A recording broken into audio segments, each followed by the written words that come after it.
দর্শক, দেশ টিভির নিয়মিত আয়োজন জনতার ভাবনায় স্বাগত জানাচ্ছি আমি তাইফুর রহমান তুহিন। সাধারণ মানুষের গুরুত্বপূর্ণ মতামত তুলে ধরতেই আমাদের এই অনুষ্ঠান। চলুন দর্শক, শুনে আসি সমসাময়িক নানা বিষয় নিয়ে সাধারণ মানুষ কি ভাবছেন। ধন্যবাদ দেশ টিভিকে। আসলে সবচেয়ে গুরুত্বপূর্ণ বিষয় হচ্ছে সংস্কার ছাড়া এই দেশে নির্বাচন দিতে গেলে আবার স্বৈরাচার হইতে পারে, যার কারণে আগে সংস্কার হইয়া নির্বাচনটা দিলে আমি মনে করি অনেক ভালো হবে। নিঃসন্দেহে এদেশে যদি সংস্কার হয়, পুলিশ প্রশাসন থেকে শুরু করে তারপরে আপনার দ্রব্যমূল্য থেকে শুরু করে সকল ক্ষেত্রে সংস্কার আগে কমপ্লিট করার পরে আমার দৃষ্টিতে নির্বাচন দিলে ভালো হবে। সংস্কার আসলে 16 মাসের দুর্নীতি বা 16 মাসের স্বৈরাচার জিনিস, এটা 4 মাসে কখনো সম্ভব না। ন্যূনতম আপনাকে 16 মাস যদি দিই তাহলে বোঝা যাবে এরা আসলে কি করতে পারতেছে। একদিনে 2-4 মাসও এটা বোঝা যাবে না। যতটুকু দৃশ্যমান হচ্ছে এতটুকু আমার কাছে মনে হয় অনেক চমৎকার, অনেক সুন্দরভাবে দেশ এগিয়ে যাচ্ছে। যদি এরা যে উদ্যোগটা গ্রহণ করছে, এই উদ্যোগটা যদি ঠিকই কার্যকর করতে পারে তাহলে দেশের জন্য, দেশের মানুষের জন্য অনেক কল্যাণকর হবে। জনগণের রায় ম্যান্ডেট নিয়ে যারা ক্ষমতায় আসবে, তাহলে দেশ এই যে এখন একটা ভবঘুরে অবস্থা আছে, যে কোনোভাবেই আমরা দেখি না কেন দেশ একটা অচল অবস্থার দিকেই আছে।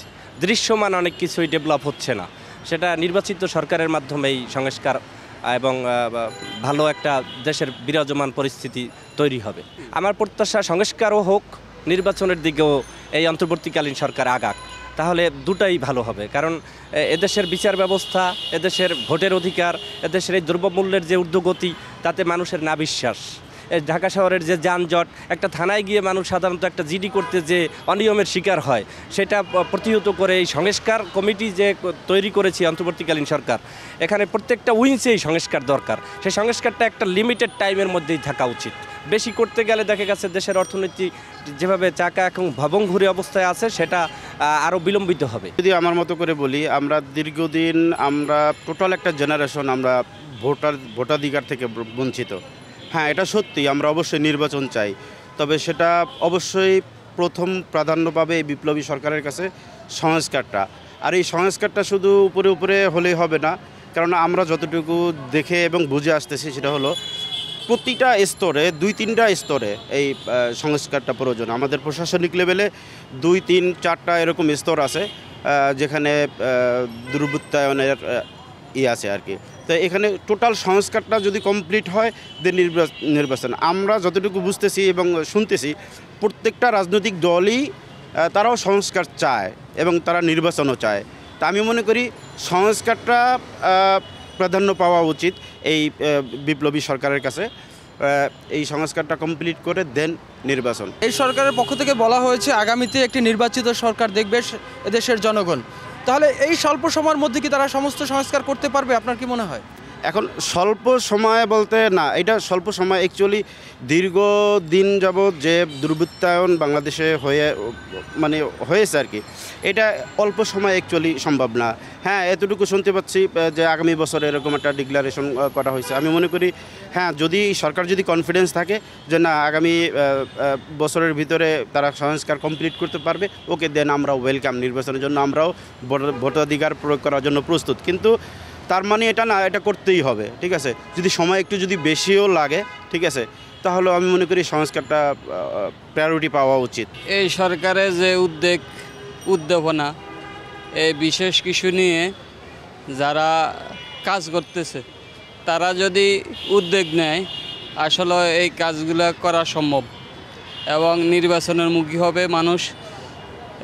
ইচ্ছা মতো তাদের নির্বাচিত প্রার্থীরে তারা ভোট দিতে পারবে আমি মনে করি। এখন মোটামুটি চারিদিকে ডলার সংকট, বাংলাদেশের অবস্থা আগের চেয়ে একটু এদিক সেদিক হতে পারে, কারণ নির্বাচিত সরকার হলে যে দেশটা একটা উদ্যাপনা থাকে এবং চারিদিকে ছড়িয়ে পড়ে, ওই দৃষ্টান্ততে একটু কম আগের চেয়ে বাড়বে যদি সামনে নির্বাচন হয়। ঠিক আছে, এই নির্বাচনের আশায় সবাই বসে আছে, এই প্রত্যাশা সবার কাছে। অ্যাকচুয়ালি ভারতের সাথে আমরা কখনো শত্রুতা আমি চাই না। আমরা ভারতের সাথে চাই একজন যোগ্য প্রতিবেশীর সাথে। ওরা গত 15 বছর আমাদের সাথে দাদাগিরি দেখিয়ে গেছে আর কি। তো জিনিসটা ওদের সাথে আমাদের গত 15 বছর সম্পর্ক ছিল অনেকটা মালিক এবং বৃত্তের মতো। আমরা তাদের প্রজা, তারা আমাদের মালিক। বাট এখন আমরা ওই সম্পর্ক চাই না, যেটা আমরা আসলে ফ্যাসিস্ট হাসিনার আমলে যাচ্ছি, কিন্তু তাদের সেটা আসলে সহ্য হচ্ছে না। তারা আমাদের মাথার উপরে একটা হাঁড়ি ভেঙে যে খাওয়ার যে সুযোগটা ছিল গত 15 বছর, সেটা এখন তাদের নাই। সেজন্য তাদের এখন বাংলাদেশ নিয়ে অনেক প্রোপাগান্ডা ছাড়াচ্ছিল। আমি যদি বলি যে 5ই আগস্টের পর থেকে মাশরাফি বিন মুর্তজার বাসায় হামলা হয়, কিন্তু তাদের মিডিয়াগুলো সেটাকে আমাদের ওই ক্রিকেটার, হিন্দু ক্রিকেটার নামে সেটা চালিয়ে দিয়েছিল যে তাদের বাসায় হামলা হয়েছিল। তো তারা এখন বাংলাদেশ নিয়ে কন্টিনিউয়াস প্রোপাগান্ডা ছড়ায় যাচ্ছে। তো এটা কিন্তু আমাদের সাথে তাদের সম্পর্ক কিন্তু আরও তলানিতে নিয়ে যাবে। আমাদের কথা পরিষ্কার, ভারতের সাথে ক্ষুদ্র দামি চাই না, তবে আমরা ভারতের সাথে সমান সম্পর্ক চাই, যেখানে আমরা যদি 100% স্যাক্রিফাইস করি, তারাও ঠিক তত % স্যাক্রিফাইস করতে হবে। ওই সুযোগ না যায় যে আমরা 80% দিব, তারা 20% দিবে। সেই গত 15 বছর তারা যে প্যাসেজগিরি করছে হাসিনার ছায়াতলে, সেই সুযোগ আমরা এখন আর চাচ্ছি না। আমরা এখন চাচ্ছি সমানে সম্পর্ক ভারতের সাথে, শত্রুতামি না। ভারত আমাদের প্রতিবেশী, যারা 1971 সালে আমাদের সাহায্য করছিল, কিন্তু আমরা তাদের বর্তমান যে অ্যাটিটিউড দেখতেছি আমাদের প্রতি, সেটা মনে হয় না যে তাদের সাথে আমাদের সম্পর্ক সমান কখনো হবে। তারা আসলে ওই যে রাজা আর প্রজার যে সম্পর্ক, সেটাতেই খুবই ইন্টারেস্টেড। তারা আসলে সমানে যে সম্পর্কটা, ওইটার সাথে বেশি ইন্টারেস্টেড না। তো আমরা ভারতের সাথে একটা জিনিসই বলতে চাই যে মাওলানা বাখানির মতো, যে দিল্লি পিন্ডির জিঞ্জির করেছে আমরা ভারতের গোলামি করার জন্য না। মাওলানা বাখানি স্টাইলে আরেকবার বলতে চাই যে সালামু আলাইকুম। ভারত আমাদের বন্ধু, আমাদের আসলে আমরা এটা বিশ্বাস করতে চাই না যে বাংলাদেশ ব্যতীত বাংলাদেশের বাইরে আমাদের কোনো প্রভু আছে। বাংলাদেশের বাইরে যারা আমাদের বন্ধু রাষ্ট্র হিসেবে আছে তাদেরকে ওয়েলকাম। আর ভারতের জনগণের প্রতি আমাদের কোনো ক্ষোভ নাই, তাদের প্রতি আমাদের কোনো ঘৃণা নাই। কিন্তু ভারত সরকারের যে বাংলাদেশের প্রতি নীতি, পররাষ্ট্রনীতি, এটার প্রতি আমাদের তীব্র নিন্দা এবং ক্ষোভ আছে। আসলে ভারত সবসময় দেখে এসেছি যে ভারত অবৈধ শেখ হাসিনা যেভাবে পাশে থেকেছে, যেভাবে তাদেরকে ক্ষমতার মসনদে টিকিয়ে রেখেছিল, তো ভারতের সে জায়গা থেকে এসে আমাদেরকেও বিশ্বাস করতে হবে, তাদেরকে আসল সত্যটা জানতে হবে যে আসলে আমরাই বাংলাদেশি, আমরা আসলে প্রকৃত জাতীয়তাবাদ ধারণ করে আমরা আমাদের ভূখণ্ড ব্যবহার করে বিদেশি তাদের কোনো ক্ষতি হতে দিব না, আমরা এই ব্যাপারে সচেষ্ট। আমরা যেভাবে তাদের জনগণকে ভালোবাসি, ঠিক আমরা আমাদের দেশের স্বার্থের ইস্যুতে আমরা সবাই এক। সো আমরা আশা করি এই প্রজন্ম ভারত তাদের পররাষ্ট্রনীতি আবার পর্যালোচনা করবে। আমাদের প্রতি তাদের যে মনোভাব, সেটা আওয়ামী লীগের চোখে বাংলাদেশকে না দেখে তাদের নিজস্ব যে চোখ আছে বা তাদের নিজস্ব যে পররাষ্ট্রনীতি, সেটা আবার বিবেচনা করে আমাদেরকে দেখবে বাংলাদেশি হিসেবে। বাংলাদেশের আসলে সরকার, এখন যারা অন্তর্বর্তীকালীন সরকার আছে, তাদের উচিত হবে যে এই হাইকমিশনে যে হামলা, এটা আসলে সভ্য দেশের কালচার না। তো বাংলাদেশের সরকারের পক্ষ থেকে একটা প্রতিবাদ জানানো উচিত, আমরা সেটাকে সমর্থন দিব। দেখুন, একটি স্বাধীন সার্বভৌমত্ব দেশের অভ্যন্তরীণ ইস্যু নিয়ে কূটনৈতিক একটা শিষ্টাচার থাকে। সেই শিষ্টাচার বহির্ভূত যে আমরা গতকাল লক্ষ্য করেছি যে মমতা ব্যানার্জি তাদের শীতকালীন অধিবেশনে রাজ্যসভার, সেখানে বাংলাদেশে শান্তিরক্ষা মিশন পাঠানো সহ এই যে ভুয়া যে গুজবটা ছড়াচ্ছে। দেখুন, ভারতের সাথে আমাদের সম্পর্কটা কি বন্ধুত্বমূলক সম্পন্ন নাকি শুধুই বাণিজ্যিক সম্পন্ন? আমাদের রোগীরা তাদের দেশে যাবে, সেখানে টাকা ঢেলে দিয়ে আসবে, আমরা বাজার করতে সেখানে যাব, বাংলাদেশকে তারা বড় বাজার হিসেবে দেখে নাকি বন্ধু হিসেবে দেখে? এইটি আমাদের মনে হয় আরেকবার ভাবতে হবে। এটি একটি গুরুত্বপূর্ণ পয়েন্ট। আরেকটি গুরুত্বপূর্ণ পয়েন্ট যদি আমি মনে করি, যে ভারত সবসময় চেয়েছে তার পার্শ্ববর্তী রাষ্ট্রগুলোকে ডমিনেট করতে, যেহেতু সেটি একটি বৃহৎ রাষ্ট্র, তারা চেয়েছে। তো এই পলায়নকারী স্বৈরাচার হাসিনা যে সরকার গেছে, ভারত চাচ্ছে আরেকটি লেন্দু দর্জি তৈরি করে সিকিমের মতো বাংলাদেশকে অধিভুক্ত একটি রাজ্য হিসেবে এটা করতে, যেটা বাংলাদেশের আপামর ছাত্র জনতা এটা কখনোই হতে দিবে না। কারণ আমরা জুলাই আগস্ট অভ্যুত্থানে ছাত্ররা রক্ত দিয়েছে, আবু সাইদ, মুগ্ধ, ওয়াসিম যে রক্ত দিয়েছে, সেই রক্তের প্রতি শ্রদ্ধা জানিয়ে আমরা বাংলাদেশের যে আমাদের যে জাতীয়তাবাদী বোধ, যেটা আমরা যে বাংলাদেশি, এইটাকে আমরা সমুন্নত রাখার জন্য ভারতের সকল ষড়যন্ত্রকে আমরা জনগণের শক্তি দিয়ে, আমরা ছাত্র জনতা একে কাঁধে কাঁধ মিলিয়ে আমরা আমাদের দেশকে আমরাই রক্ষা করব। ভারত যদি আমাদের বন্ধু হয়, আমরা বিশ্বাস করি যে আমাদের দুই দেশের মধ্যে যে সম্পর্ক, এটা জনগণের সাথে জনগণের সম্পর্ক এবং হতে হবে ন্যায্যতার ভিত্তিতে, সমতার ভিত্তিতে। তো এই জায়গায় বাংলাদেশি যারা পলিটিক্স করে, আমার মনে হয় তারা খুব স্মার্ট এবং তারা জানে how to defend the Indian hegemony. তো এই জায়গায় অনেক লুকোচুরির খেলা আছে, আবার অনেক কিউসিও আছে। তো এই জায়গা থেকে আসলে পাবলিক টু পাবলিক রিলেশন সবসময় বজায় থাকবে, কিন্তু কোনো গভর্নমেন্ট বাংলাদেশের গভর্নমেন্টের প্রতি বিরূপ আচরণ করে, সেটার দাঁত ভাঙা জবাব দিবে হচ্ছে আমাদের এম্বাসি, সংশ্লিষ্ট মন্ত্রণালয় এবং বর্তমান ইন্টারিম গভর্নমেন্ট আছে, তারা দায়িত্বশীল জায়গা থেকে আরও দায়িত্বশীল কার্যক্রম করবে এই বিষয়ে। দর্শক, অনুষ্ঠানের এ পর্যায়ে নিচ্ছি ছোট্ট একটি বিজ্ঞাপন বিরতি, সাথেই থাকুন।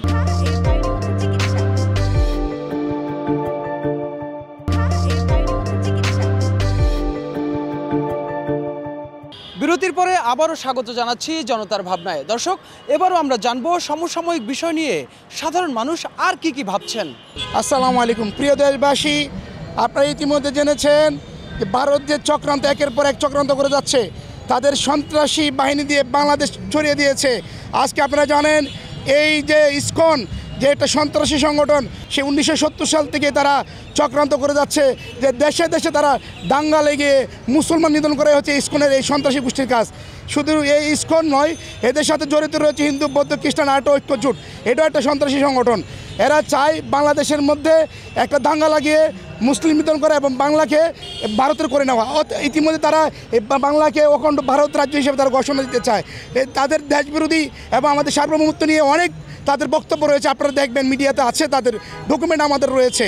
এই ইসকন এর ভারতেরই পাঠানো একটা চক্রান্ত, অর্থাৎ এই বাংলাদেশকে বিশ্বের বুকে এরকমভাবে পরিচয় করতে চায় যে তারা সংখ্যালঘুদের উপরে নির্যাতন চালায়, অথচ বিশ্বের মধ্যে এক নাম্বার হচ্ছে ভারত সংখ্যালঘুদের উপর নির্যাতনের মধ্যে চ্যাম্পিয়ন রয়েছে ভারতের সন্ত্রাসী রাষ্ট্র। আপনারা জানেন গত 5ই আগস্ট স্বৈরাচার শেখ হাসিনার পতনের পর থেকে ভারত বাংলাদেশকে অস্থিতিশীল করার জন্য উড়ি পড়ে লেগে গেছে এবং ভারতীয় মিডিয়াগুলোতে আপনি খেয়াল করে দেখবেন যেন প্রোপাগান্ডা ছড়ানো হচ্ছে, হিন্দুদের উপর নির্যাতন করা হচ্ছে, আসলে বাংলাদেশে এরকম কোনো কিছুই হইতেছে না। বাংলাদেশে আমরা হিন্দু মুসলিম ভাই ভাই আমরা একসাথে শান্তিতে বসবাস করতে চাই। গতকাল আগরতলায় বাংলাদেশ সহকারী কমিশনের উপরে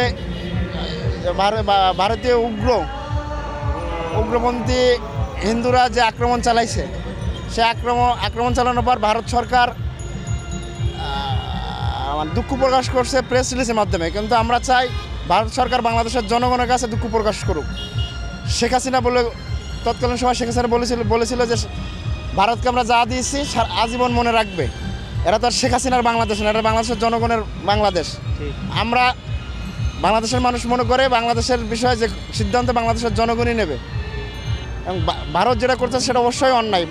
বাংলাদেশের উপর যে ভারত যে খবরদারি করতেছে এটা বন্ধ করা উচিত। তো সাম্প্রতিক সময়ে বাংলাদেশে যে ঘটনাটা ঘটছে আমরা সবাই অবগত আছি যে আমাদের যে পশ্চিমবঙ্গে যে আমাদের দূতাবাস হাই কমিশন আছে তা সেখানে হামলা করা হয়েছে। তার পরিস্থিতিতে বাংলাদেশের সাম্প্রতিক অবস্থায় যারা আছে বৈষম্য বিরোধী ছাত্র আন্দোলন থেকে শুরু করে বিভিন্ন মহলে এটা নিয়ে সমালোচনা হচ্ছে। আমরা ওটা নিয়ে খুবই উদ্বিগ্ন, কারণ এটা আমাদের সম্পূর্ণ সার্বভৌমত্বে আঘাত এনেছে, যেটা মানে কোনোভাবেই কাম্য নয়। একই সাথে এটা যে ভিয়েনা কনভেনশন আছে সেই ভিয়েনা কনভেনশনের একটা সম্পূর্ণ পরিপন্থী কাজ করেছে, যেটা আসলে কোনোভাবেই সমীচীন নয় আসলে। তো এখন এই মুহূর্তে এসে যে আমাদের করতে হবে সবাইকে নিয়ে আমাদের যে মিডিয়াগুলো আছে তাদেরকে বলতে হবে যে সঠিক যে তথ্যগুলো আছে সেগুলো ভালোভাবে প্রচার করা। একই সাথে যারা সংখ্যালঘু আছে তাদেরকে যে প্রোটেক্ট করার জন্য যত ধরনের কাজ সেগুলো করতে হবে এবং আমাদের ভেতরে যারা আছে তারা যেন কোনোভাবেই অতি উৎসাহী না হয়ে বা ভারতীয় যে দূতাবাস বাংলাদেশে অবস্থিত সেখানে যেন কোনো প্রকার হামলা না করে, এটা আমি বলবো আর কি। যেহেতু স্বৈরশাসক 17টা বছর আমাদের দেশে শাসন করছে, প্রতিটা রন্ধ্রে রন্ধ্রেই ওদের লোকজন অলরেডি রিক্রুটেড। সো সেটার জন্য আমরা অলরেডি যদি বিএনপির আচরণ দেখি, তারা আমাদের রাষ্ট্রপতি ইভেন বিভিন্ন সার্কেলে যারা ওদের স্বৈরশাসকদের লোক নিয়োজিত আছে তাদেরকে তারা পরিবর্তন করতে চাচ্ছে না। অলরেডি ভারতের রয়্যাল এজেন্ট চাচ্ছে বিএনপিকে কোনোভাবে ম্যানেজ করে আবার এদেশে কোনোভাবে স্বৈরশাসকদের মতো করে এদেশের মানুষদেরকে আবার ওই সে মুদ্রার ওপিট করে যাতে করে বাংলাদেশে আবার ভারতের সিস্টেমে এই দেশ পরিচালিত হয় সেদিন চেষ্টা করতেছে। ছাত্র জনতা বৈষম্য বিরোধী ছাত্র আন্দোলন চাইতেছে এবং ছাত্র শিবির বিভিন্ন ইসলামী জোটগুলো চাইতেছে যে এখানে আপনার একটা দল নতুনভাবে দল গঠন করে বিএনপি একটা তাদের নিজস্ব মতামতভাবে তারা নির্বাচনে আসুক, আমরা একটা দল করে তাদের সাথে আমরা ফাইটিংয়ে যাব আগামী নির্বাচনে, যাতে করে এখানে জাতীয় ঐক্য আপনার সরকার গঠনের একটা সম্ভাবনা আছে। বিকজ আপনি অলরেডি যদি দেখেন বিএনপিরা অলরেডি টেন্ডারবাজি, তারা বিভিন্ন মসনদ, তারা বিভিন্ন দেশে সব জায়গায় টেন্ডারবাজি শুরু করে দিয়েছে, যা যেরকমভাবে আওয়ামী লীগও করছে। সো সেই জন্য আমরা মনে করি জামাত ইসলামী আগামী দিন নেতৃত্ব দিবে এবং বৈষম্য বিরোধী ছাত্র আন্দোলন তারা যেভাবে ছাত্র সমাজকে এবং সাধারণ মানুষের জন্য যেভাবে উজ্জীবিত করছে, আগামী দিন নতুন বাংলাদেশ গঠিত হবে এবং সেটা জামাত ইসলামের বাংলাদেশ হবে। আমি বলি বাংলাদেশের মানুষকে আমি অধীর আগ্রহে আহ্বান জানাবো, আপনারা জামাত ইসলামকে একবার চান্স দেন, দেখেন জামাত ইসলাম কী করতে পারে। আপনাদেরকে মনে রাখা উচিত জামাত ইসলামী 4টা মন্ত্রণালয় চালাইছে, 1 টাকা দুর্নীতির ইতিহাস আপনারা খুঁজে বের করতে পারেন নাই। তাহলে আপনাদের বিবেককে আপনারা প্রশ্ন করেন, বিএনপি এবং আওয়ামী লীগকে আপনারা গত 50-54টা বছর ক্ষমতা দিয়েছেন, তারা জনগণকে সব জায়গায় ডিসক্রিমিনেটরি, তারা যে কোটা সিস্টেম, তাদের সব জায়গায় তাদের লোক নিযুক্ত করছে, অশিক্ষিত লোকগুলোই আওয়ামী লীগ বিএনপি করে। নির্বাচনটা একটু দেরি করে দিলে ভালো হয়। নির্বাচন তো এক সময় হবেই, সংস্কারও করা প্রয়োজন। সংস্কার পুরোপুরি হইলে তখন নির্বাচন দিলে ভালো হয়। কেন সংস্কারটা চাচ্ছেন? এটা চাইতেছি যে সব জায়গায় অনিয়ম, এই অনিয়মটা দূর করার জন্য এখন যে বর্তমান যে সরকার আছে এটা সবাই মিলাই তারে বসাইছে। সমস্ত রাজনৈতিক দল, শুধু 14 দলীয় বাদে বাকি যে বিরোধী দলগুলো ছিল পূর্বে বিরোধী দল, এখন এরা সবাই একত্র হইয়া তারে বসাইছে, সে যেন সংস্কার করে। এটার জন্য বিএনপি কর, জামাত ইসলাম কর, সবাই তারা সাপোর্ট করতেছে। এক্ষেত্রে নির্বাচন আজ হোক কাল হোক এক সময় হবে, কিন্তু আমি চাইতেছি সে সংস্কার হোক, সংস্কার হইয়া পরিপূর্ণ হইয়া তারপরে নির্বাচনটা দিলে ভালো হয়। 2-4-5 বছর, 2 বছর 3 বছর পরে দিলেও সমস্যা নেই। আমি আরিফুল ইসলাম, আমি একটা বেসরকারি কোম্পানিতে কর্মরত আছি।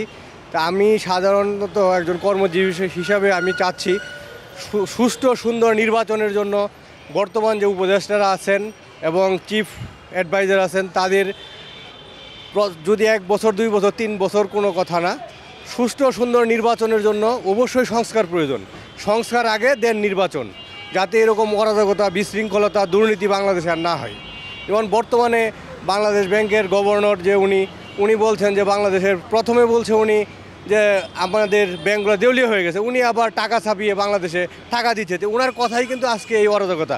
তো এরকম উচ্চ পর্যায়ের একজন কর্মকর্তা যদি বলে দেশ ব্যাংক দেউলিয়া, আবার ব্যাংকে টাকা চাপিয়ে দিচ্ছে, এই ধরনের কথাবার্তা আমরা আশা করি না। আমরা চাই ব্যাংক সংস্কার করবে, দেশ সংস্কার করবে, নির্বাচনের জন্য যা করা দরকার দেশের উন্নয়নের জন্য, যদি 1 বছর 2 বছর 3 বছর কোনো কথা না, সংস্কার আগে প্রয়োজন। সব কিছু সংস্কার করে দেন নির্বাচন। শুধুমাত্র যে ব্যাংক খাত তা না, ব্যাংক, শিল্প, সংস্কৃতি, অর্থনীতি, বাণিজ্য সকল ক্ষেত্রেই সংস্কারের প্রয়োজন আছে। আর এটাই 4 মাস কোনো বিষয় না, 4 মাসে আসলে কোনো কিছু পসিবল না। বিগত 15 বছরে যেটা হচ্ছে না, এটা 4 মাসে আসলে আশা করলে লাভ নাই। আমাদের সময় দিতে হবে, ধৈর্য ধরতে হবে। আমার বাংলাদেশবাসীর প্রতি রিকোয়েস্ট যে আপনারা ধৈর্য ধরেন, সময় দেন। 15 বছর ধৈর্য ধরতে পারছি, আর 4 বছর 3 বছর ধৈর্য ধরতে পারবো না তা না। আমরা ধৈর্য ধরতে হবে, তাদেরকে সহযোগিতা করতে হবে। আসলে এই মুষ্টিমেয় উপদেষ্টারা কিছু করতে পারবে না। আমরা জাতি হিসাবে, বাঙালি জাতি হিসেবে যদি আমরা নিজেরা সচেতন না হই যে আমরা যাতে দুর্নীতি না করি, আমরা যাতে বিশৃঙ্খলা না করি, সেই দিকেও আমাদের উদ্যোগ নিতে হবে। যে আমরা জাতি হিসাবে আমাদের উচিত যে আমরা নিজের আগে সঠিক পথে চলি, দেন সবাই সঠিক পথে চলবে। আমি নিজে চলবো সঠিক পথে এবং সবাই চলবে, এটাই আছে প্রত্যাশা। দর্শক, এ পর্যায়ে নিচ্ছি আরও একটি বিজ্ঞাপন বিরতি, সাথেই থাকুন।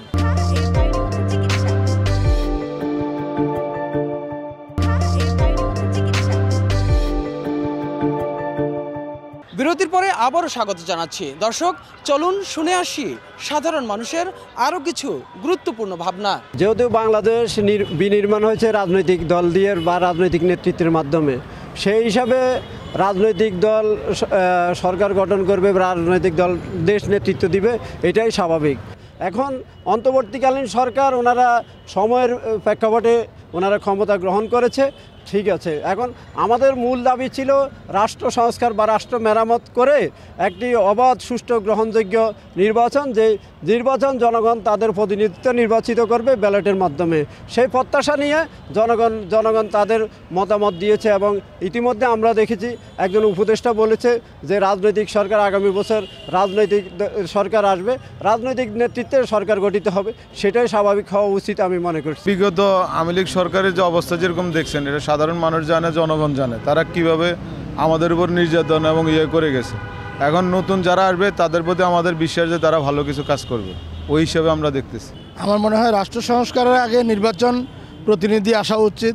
যেহেতু গণতান্ত্রিক রাষ্ট্রে বাংলাদেশে নির্বাচন ছাড়া কোনো কিছু সম্ভব নয়, সেহেতু বাংলাদেশে একটা নির্বাচনের মাধ্যমে সঠিক পদ্ধতি এবং সঠিক রাজনৈতিক দল আসবে, সেই রাজনৈতিক দল রাষ্ট্র সংস্কার করবে এবং সেই সংস্কারের মাধ্যমে এদেশের বিভিন্ন ভুল ত্রুটি, বিভিন্ন জিনিসগুলো ফুটে আসবে।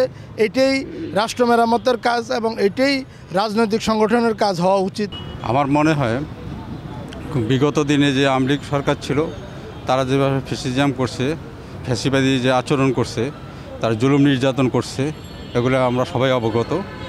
এবং আমি মনে করি নতুন সরকার আসলে সেসব এগুলো প্রশ্নই ওঠে না। এবং নতুন সরকারের আমলে যারা আসবে এই নির্বাচন, সঠিক নির্বাচনের মাধ্যমে, এবং বর্তমান অন্তর্বর্তীকালীন সরকার যে নির্বাচন কমিশন সংস্কার যেটা করেছে তাদের মাধ্যমে সঠিকভাবে নির্বাচন হলে, নতুন রাজনৈতিক দল ক্ষমতা আসলে সেখানে নতুনভাবে এই ফ্যাসিজম বা ফ্যাসিস্ট কার্যক্রম আমি মনে করি ইনশাল্লাহ হবে না। আমার কথা হলো বিগত 16 বছর পর্যন্ত আমরা অগণতান্ত্রিকভাবে আমরা চলে আসছি। গণতন্ত্র বলতে কোনো জিনিসই ছিল না, এমনকি মরা মানুষে উঠা ভোট দিছে, যারা মানে মারা গেছে নাই তারাও ভোট দিছে। কিন্তু আমরা চাই যেভাবে করতেছে এইভাবে আমাদের সুষ্ঠু এবং শান্তিপূর্ণভাবে যারা আমরা ভোট দিয়ে একজন গণতন্ত্র ব্যক্তিকে নির্বাচিত করতে পারলে আমি মনে করি দেশ এবং আমাদের জনগণ ভালো চলবে। আমি মনে করি, আশা করি। তারা 16 বছর দেখে আসছে যে আমাদের দেশটা যেভাবে চলতেছে এভাবে আমাদের চলা উচিত ছিল না। কিন্তু এখন যদি ভালোভাবে কেউ আসে গণতান্ত্রিকভাবে ভোটের মাধ্যমে, সুষ্ঠু ভোটের মাধ্যমে, তাহলে আশা করি সিদ্ধান্তটা ভালো হবে, আমাদের দেশটা ভালো চলবে। এখন বর্তমানে অন্তর্বর্তী সরকার যেটা করতে আছে ঠিক আছে, কিন্তু উনি তো প্রথমে কেবল আসছে, ওনারে কিছু করতে হইলে ওনার বসতে দিতে হবে, কিন্তু ওনার বসতে দিতে গেলে দেশের ক্ষতি হয়ে যাইতে আছে। যার কারণে আমাদের নির্বাচনটা একান্তই দরকার, নির্বাচনটা একান্তই দরকার। উনি যদি এখন নির্বাচন না দেয় এই অন্তর্বর্তীকালীন থাকাকালীন আরও ক্ষতি বাংলাদেশের বেশি হবে। কিন্তু হাসিনা পলাই গেছে, এটাও ভালো হয়েছে যে এই দেশে আর জীবনে আইতে পারবে না, এই দেশে কোনো নাম রাখে না, এই দেশের মুক্তিযোদ্ধার না, এর বাপ থাকতে পারে। কিন্তু হাসিনা মুক্তিযুদ্ধের সময় কোথায়? লন্ডনে। উনি এই দেশে কয় আমাদের রাজাকারের সন্তান। অভ্যুত্থানের পরে যে একটা আপনার অন্তর্বর্তী সরকার আসছে, এই সরকারের যেটা মৌলিক কাজ সেটা হচ্ছে যে জনগণের আকাঙ্ক্ষাকে প্রতিফলিতর মাধ্যমে একটা নির্বাচিত সরকারকে হস্তান্তর করা। এই জন্যে সাধারণ মানুষ সবাই মনে করে যে আমরা একটা নির্বাচিত সরকার আমাদের কাছে আসলে দেশের সকল ক্ষেত্রে আমাদের এই জিনিসটা আমাদের কাম্য হবে। এই সরকার থাকলে যেটা সমস্যা, এই সরকার তো আপনার দেশের একটা ক্রাইসিস মোমেন্টে আসছে। এখানে তো জনগণের একটা সকলের একটা সার্বিকভাবে একটা সম্মত আছে। কারণ ফ্যাসিজমকে দূর করার পরে যে জনগণ যে এই ক্রাইসিস মোমেন্টে অন্তর্বর্তী সরকারকে দিয়েছে, তার মানে এই অন্তর্বর্তী সরকারই যে স্থায়ীভাবে থাকবে এটা জনগণ মনে করেন। আজ 16-17 বছর পর্যন্ত আমরা কোনো ভোট সঠিকভাবে প্রয়োগ করতে পারি না। এখন এই সরকার, তত্ত্বাবধায়ক সরকার যে আসে না, এখানে আসছে অন্তর্বর্তীকালীন সরকার। অন্তর্বর্তী সরকারের নিয়ম হয়েছে 3 মাস, 6 মাস বা 9 মাস। এর ভিতরে সে নির্বাচনটা পরিচালনা করে দেশের সুন্দর মতন একটি ভোটের অধিকার কায়েম করার জন্য আমরা কিভাবে জনগণের স্বতঃস্ফূর্তভাবে ভোট দেওয়ার জন্য, ভোট কেন্দ্রে যাওয়ার জন্য আমরা পরিচালনা করার জন্য আমরা বিএনপি এবং অঙ্গ সংগঠন যারা আছে সারা বাংলাদেশের যারা আছে সবাই ভোটের জন্য আগ্রহী। আমরা চাই যে 3 মাস না হোক, 6 মাস না হোক, 9 মাস হোক, তারপরও আমাদেরকে ভোটের অধিকার আমরা ফিরিয়ে পাই। 16 বছর ছিল বিনা ভোটের সরকার, সারা বাংলাদেশ ওরা কিন্তু বিষ লাগাইছে, এগুলা কিন্তু চতুর্দিকে কিন্তু ছড়াই গেছে। এগুলা যদি ধরেন অন্তর্বর্তীকালীন সরকার এগুলা কিন্তু পুরোটা বীজ তুলে ফেলাইতে পারবে না। একটা নির্বাচিত সরকার আইলে চতুর্দিকের থেকে বীজগুলো তুলে ফেলাইলে বাংলাদেশের ভিতরে একটা শৃঙ্খলা ফিরে আসবে। শৃঙ্খলা ফিরে আসলে আমার বাংলাদেশ ভালো চলবে। এখন বর্তমানে ধরেন আমাদের অন্তর্বর্তীকালীন সরকার যে আসছে, সে বর্তমানে দেখেন যা দেশটা আমাদের মোটামুটি যা ঘষে আনবে, আমাদের প্রতিবর্তী রাষ্ট্র ভারত, তারা কিন্তু আমাদের বাংলাদেশের বিরুদ্ধে কিন্তু অনেক অপপ্রচার চালাইতেছে ওদের সাংবাদিকেরা। কিন্তু তাইতে কিন্তু শেখ হাসিনা ওইখানে থাকে আমাদের বিরুদ্ধে অনেক ষড়যন্ত্র করতেছে, অনেক গুড়ি চালতেছে। যেরকম ধরেন বাংলাদেশে আমরা জানি যে আমরা একটা টাকা ঘুম হয়, একটা গরু ছাগল ঘুম হয়, সেরকম বাংলাদেশের সাধারণ নাগরিকদের বিরুদ্ধে গায়েবী মামলা, মিথ্যা মামলা, গুম ঘর, আয়না ঘর, এগুলোর ভিতরে যেভাবে নিয়ে মানুষের নিয়ে রাখছে। আজকে ধরুন ভারতে থাকেও কিন্তু এগুলো আমাদের বিরুদ্ধে কিন্তু ষড়যন্ত্র কিন্তু বন্ধ হয়নি। আজকে দেখা যায় কি বাংলাদেশের বিরুদ্ধে আওয়ামী লীগের কিছু নেতাকর্মী আগে যেগুলো ছিল দেশে, এগুলো গেছে ঢাকারগুলো গেছে দেশে। আজকে দেখা যায় কি চতুর্দিকের থেকে এইভাবে কিন্তু ওরা সিটামিটা কিন্তু আমাদের বিরুদ্ধে অনেক ষড়যন্ত্র করতেছে। আপনারা জানেন সাংবাদিকেরা সারা বাংলাদেশে কোথাও কিন্তু হিন্দুদের বাড়ি ঘরে কিন্তু আমরা কিন্তু সাধারণ নাগরিক কিন্তু হামলা করিনি, কিন্তু আমরা পাড়া দিছি। আমরা কিন্তু ওদের মন্দির পাড়া দিছি, ওরা আমাদেরকে ভাঙা মসজিদ দিছে। আমরা কিন্তু ওদেরকে কিন্তু ভাইজারি, ওরা কিন্তু আমাদেরকে মনে করে শত্রু। তাহলে ওরা যদি আমাদের শত্রু ভাবে, কিন্তু আমার দেশের বিরুদ্ধে ওরা কোনো নাক গলানোর কোনো অধিকার নেই। দেশের সাধারণ জনগণ আমরা এখন ভালো নাই। দ্রব্যমূল্য ঊর্ধ্বগতি, প্রশাসন নীরবতা, বিভিন্ন মন্ত্রণালয়ের কাজ চুপচাপ। আওয়ামী লীগ সরকার পালানোর পরে তাদের দোষরা এখনও জায়গা মতো রয়ে গেছে, যার কারণে তাদের হয়েই তারা চুপচাপ নীরবতা পালন করতেছে।